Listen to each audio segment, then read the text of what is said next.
Today you're going to listen to a story called Those Three Wishes by Judith Gorg. Wait for the twist in the end. I think you'll love it. No one ever said that Melinda Alice was nice. That wasn't the word used. No, she was clever, even witty. She was called, never to her face, however, Melinda Malice. Melinda Alice was clever and cruel. Her mother, when she thought about it at all, hoped Melinda would grow out of it. To her father, Melinda's very good grades mattered. Stop and think. Why do you think she's called Melinda Malice?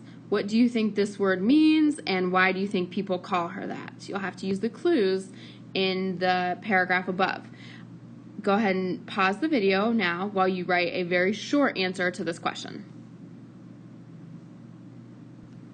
It was Melinda Alice, back in 8th grade, who labeled the shy, myopic new girl contamination, and was the first to pretend that anything or anyone touched by the new girl had to be cleaned, inoculated, or avoided.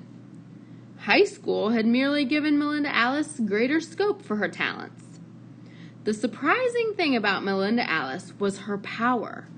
No one trusted her, but no one avoided her either. She was always included, always in the middle. If you had seen her, pretty and witty, in the center of a group of students walking past your house, you'd have thought, there goes a natural leader. Stop and think. Do you know anyone like Melinda Alice? You can go ahead and write your yes or no answer, and then you can add how the person that you know is like Melinda Alice. In what ways is that person like Melinda Alice? We don't need a name. We just need to know if you know anyone like her and in what way they are like her. Go ahead and pause the video while you do that. Melinda Alice had left for school early. She wanted to study alone in a quiet spot she had because there was going to be a big math test, and Melinda Alice was not prepared. That A mattered. So Melinda Alice walked to school alone, planning her studies. She didn't usually notice nature so much, so she nearly stepped on a beautiful snail that was making its way across the sidewalk. Ugh, yucky thing, thought Melinda Alice, then stopped. Not wanting to step on the snail accidentally was one thing, but she lifted her shoe to crush it. Please don't, said the snail. Why not? Retorted Melinda Alice. I'll give you 3 wishes, replied the snail evenly. Stop and think. What do you think will be the effect of Melinda's wishes? Go ahead and pause the video while you answer that question. What will happen once she gets her 3 wishes?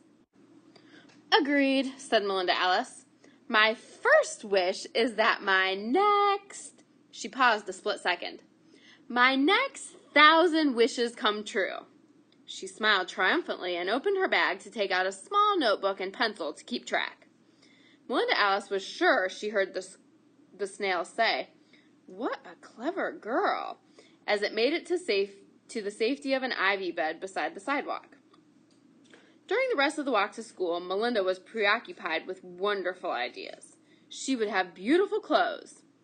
Wish number 2, that I will always be perfectly dressed, and she was just that. True, her new outfit was not a lot different from the one she had worn leaving the house, but that only meant that Melinda Alice liked her own taste. After thinking a while, she wrote, Wish number 3, I wished for pierced ears and small gold earrings. Her father had not allowed Melinda to have pierced ears, but now she had them anyway.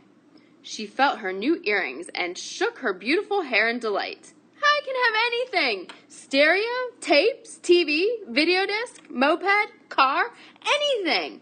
All my life! She hugged her books to herself in delight. Stop and think. Approximately when do you think this story was written? What made you think so? We can just go with past, present, or future for when this story was written, and then I will need a short explanation on why you think that. Go ahead and pause the video while you answer that question.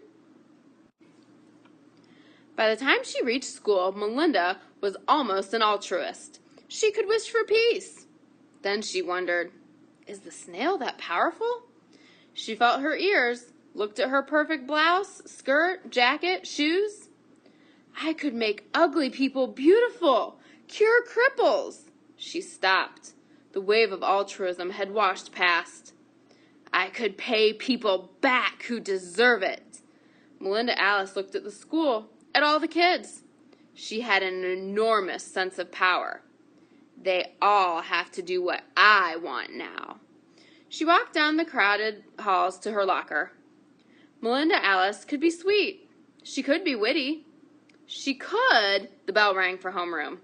Melinda Alice stashed her books, slammed the locker shut, and just made it to her seat. Stop and think. What causes Melinda Alice to feel so powerful? Write your very short answer in the box below. Pause the video while you do that. Hey, Melinda Alice, whispered Fred. You know that big math test next period? Oh, no, grimaced Melinda Alice.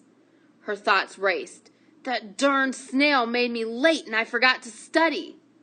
I'll blow it, she groaned aloud. Ugh, I wish I were dead. When you are finished listening to this video, go ahead and close your Chromebook.